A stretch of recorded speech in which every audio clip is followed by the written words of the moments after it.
Bismillahirrahmanirrahim. Assalamualaikum warahmatullahi wabarakatuh. Anak-anakku yang Bapak cintai dan Bapak banggakan, mudah-mudahan kita semua selalu berada dalam lindungan Allah Subhanahu wa Ta'ala. Dalam kegiatan ini, walaupun kita terhalang oleh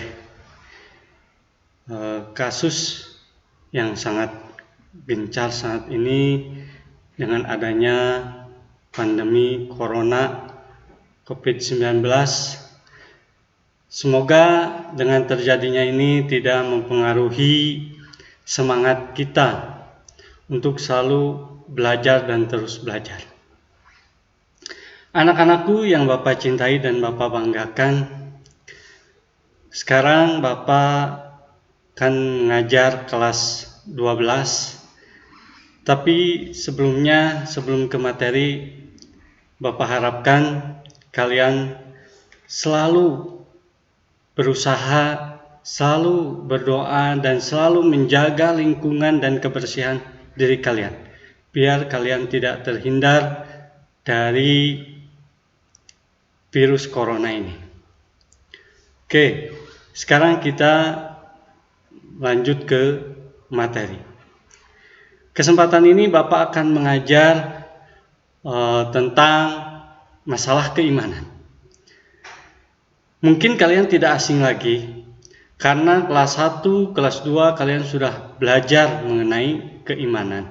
Nah, untuk sekarang kalian kesempatan ini Bapak akan sedikit menerangkan tentang meyakini qada dan qadar Allah Subhanahu wa Ta'ala.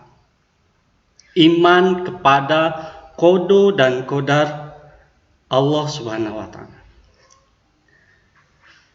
Bapak akan flashback dulu ke belakang, bahwa pengertian iman itu sendiri, iman itu percaya, tapi tidak hanya sebatas percaya, tapi harus dibarengi dengan keyakinan.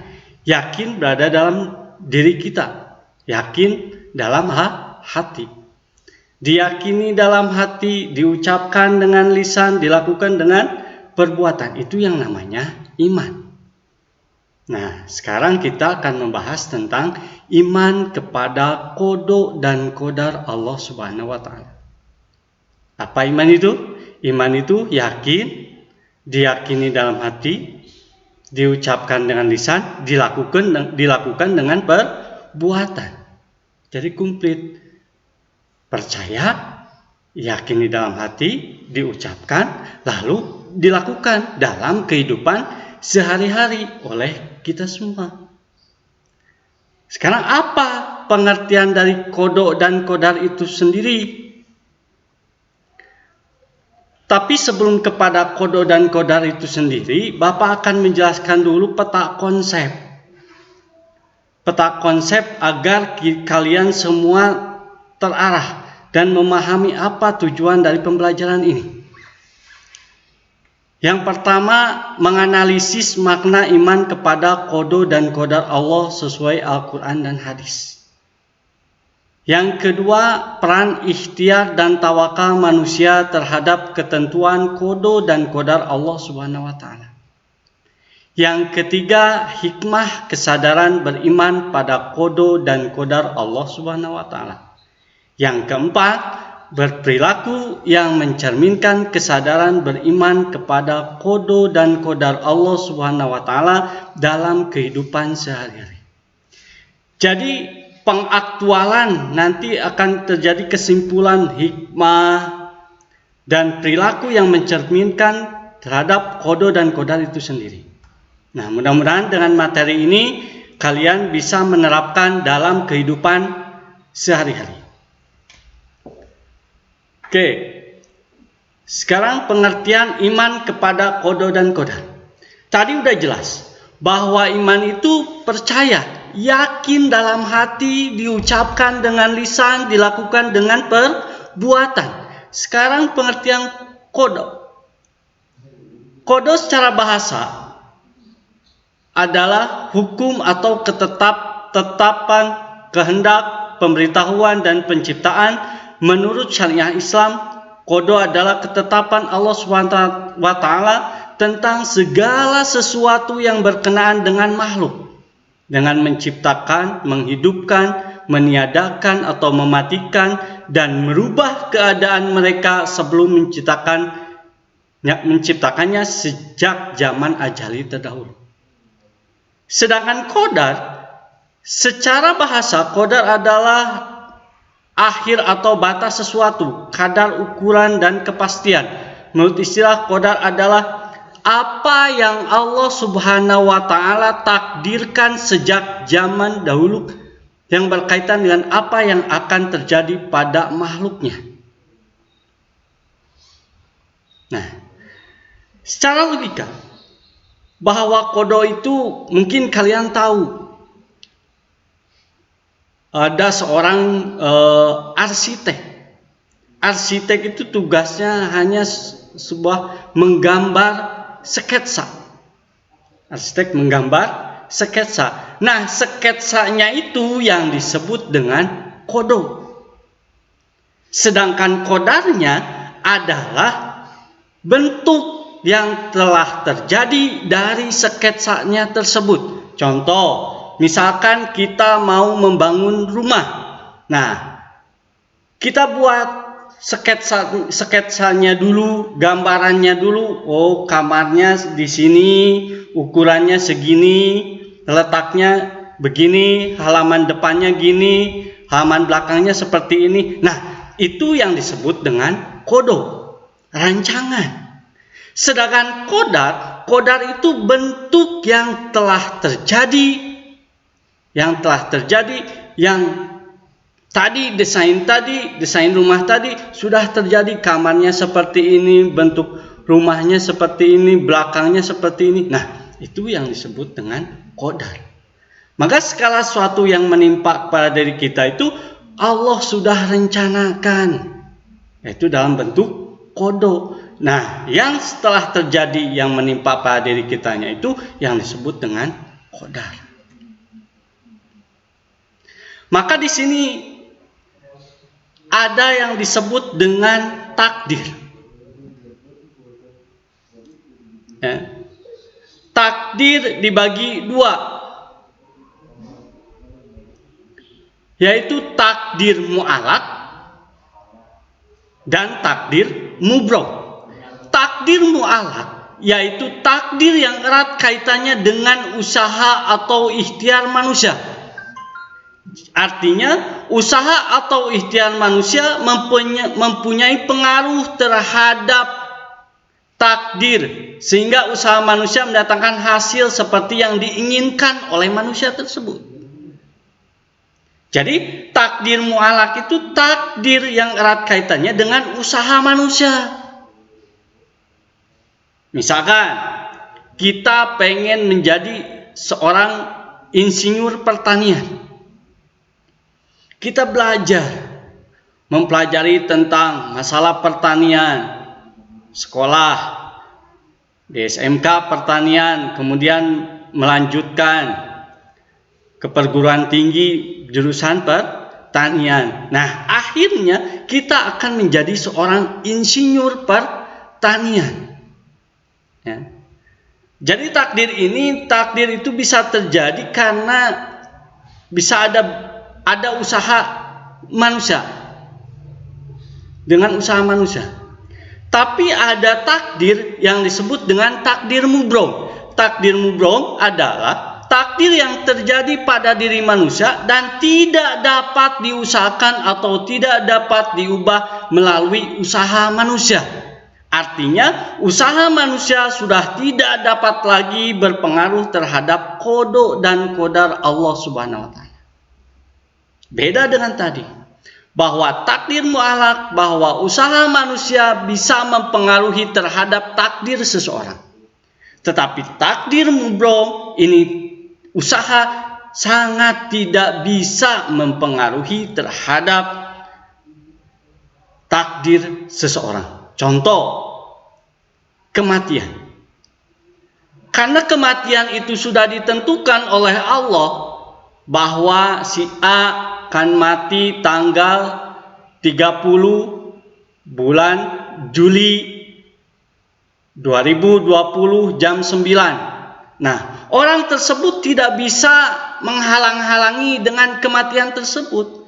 Walaupun dia punya teknologi canggih, dia punya anti kekebalan tubuh misalkan dan sebagainya, tetap dia tidak bisa merubah takdir yang Allah berikan kepada dirinya, yaitu takdir mubrom. Jadi usaha manusia tidak bisa mempengaruhi terhadap takdir tersebut.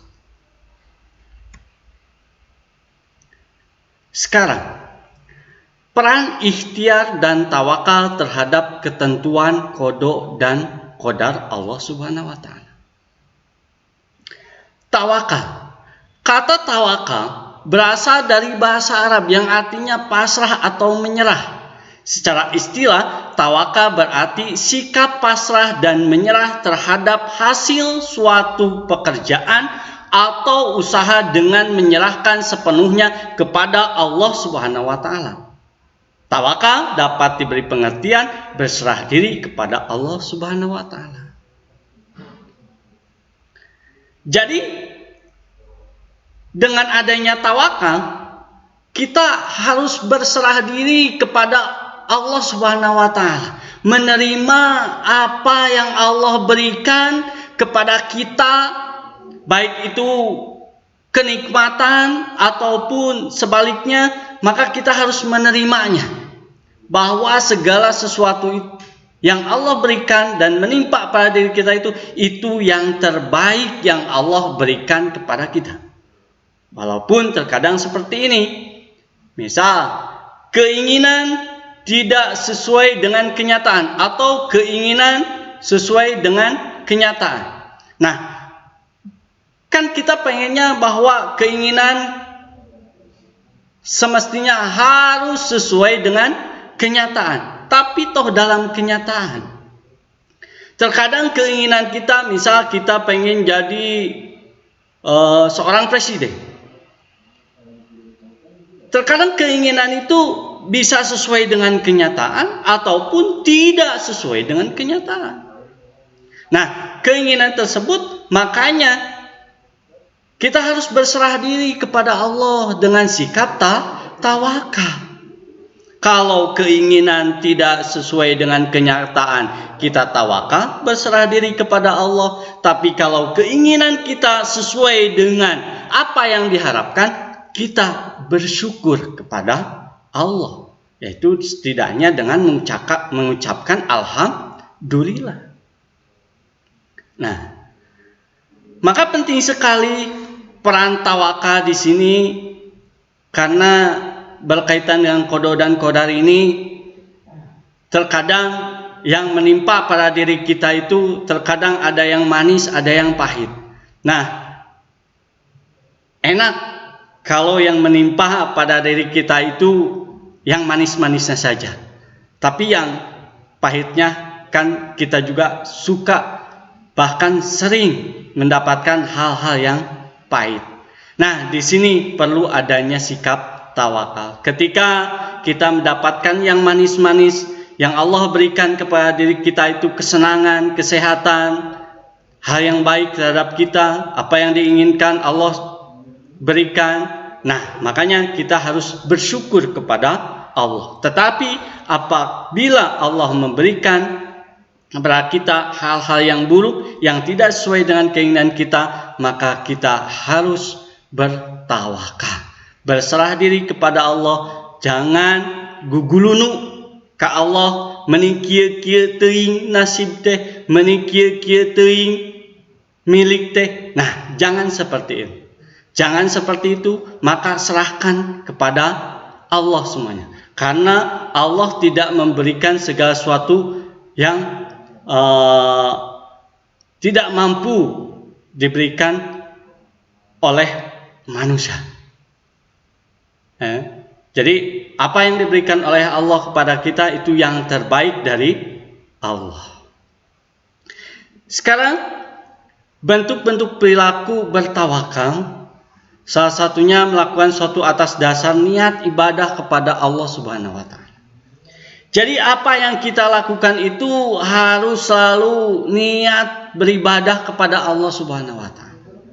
Ingat, karena segala sesuatu yang kita lakukan, yang namanya manusia beda dengan binatang ataupun yang lainnya. Yang namanya manusia, kalau mati itu kan ada yang disebut LPJ, laporan pertanggungjawaban. Maka segala sesuatu yang kita lakukan di dunia ini akan dipertanggungjawabkan. Maka segala sesuatu yang kita lakukan atas dasar niat ibadah kepada Allah Subhanahu wa taala. Barengi dengan ibadah. Beda dengan hewan. Kalau hewan ya sudah mati, ya udah mati saja, tidak ada perhitungan. Beda dengan manusia. Karena manusia itu ada perhitungan yang disebut laporan pertanggungjawaban. Terus, tidak menggantungkan keberhasilan suatu usaha kepada selain Allah Subhanahu wa taala. Ini jelas sekali bahwa kita jangan menggantungkan segala sesuatu keberhasilan itu di luar dari Allah Subhanahu wa taala. Karena segala sesuatu yang menimpa pada diri kita itu hanyalah Allah Subhanahu wa taala yang memberikannya kepada kita, baik itu yang positif ataupun yang negatif. Sekarang, qada dan qadar manusia tidak terlepas dari yang namanya ikhtiar. Ikhtiar, kata ikhtiar berasal dari bahasa Arab yang berarti memilih. Ikhtiar diartikan berusaha, karena pada hakikatnya orang yang berusaha berarti memilih. Adapun menurut istilah, ikhtiar adalah berusaha dengan mengarahkan segala kemampuan yang ada untuk meraih suatu harapan dan keinginan yang dicita-citakan. Makanya kita oleh Allah diberikan akal dan pikiran, maka kita berusaha akal dan pikiran tersebut gunakan untuk berikhtiar. Walaupun ikhtiar tersebut bisa membuahkan hasil ataupun tidak. Karena balik lagi, segala sesuatu yang Allah berikan kepada kita itu hanya diketahui oleh Allah Subhanahu wa taala. Kita cuman manusia yang bisa berikhtiar saja. Makanya kita berikhtiar saja, jangan memikirkan hasil. Kalau hasil itu kita serahkan saja sama Allah. Mudah-mudahan apa yang kita kerjakan diberi imbalan oleh Allah Subhanahu wa taala. Jangan mengharapkan, memikirkan hasil. Kalau selalu memikirkan hasil, kita akan pusing. Kenapa pusing? Takutnya ikhtiar tersebut tidak menghasilkan sebuah hasil.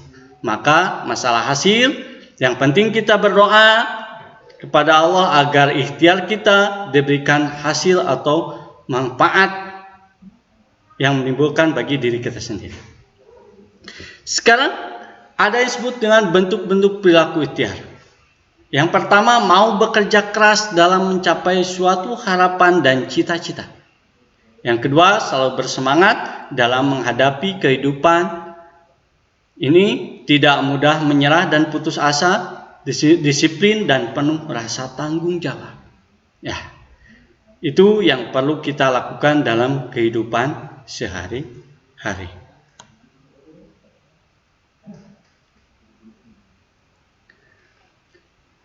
Sekarang hikmah beriman terhadap qada dan qadar Allah Subhanahu wa taala. Yang pertama, mempunyai semangat ikhtiar atau berusaha.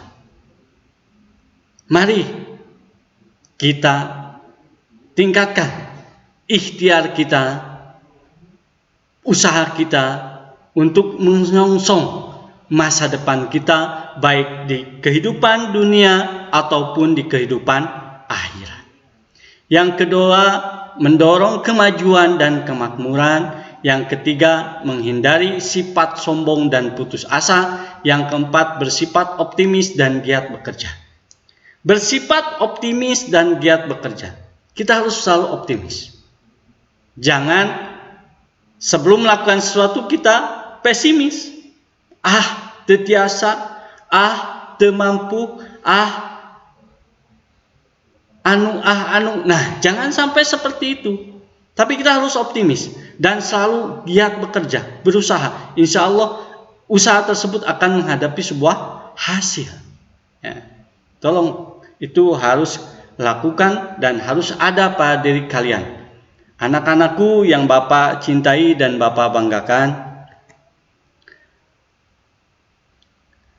Sekarang perilaku yang mencerminkan kesadaran beriman terhadap qada dan qadar Allah Subhanahu wa taala dalam kehidupan sehari-hari.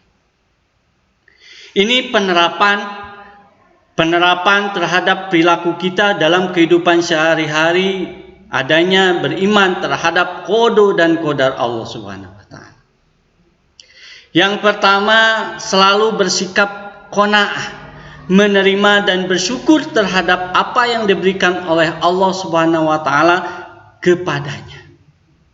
Kita harus menerima. Kita harus bersyukur dari apa yang Allah berikan kepada diri kita. Walaupun yang apa Allah berikan pada diri kita itu misalkan yang negatif, kita tetap harus bersyukur. Karena apa yang menimpa pada diri kita itu merupakan hal yang terbaik yang Allah berikan kepada kita.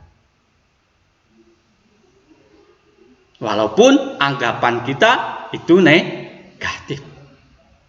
Yang kedua, selalu memuliakan dirinya sendiri dan membebaskan diri dari sikap penghambaan kepada makhluk atau mengharap pemberian orang lain.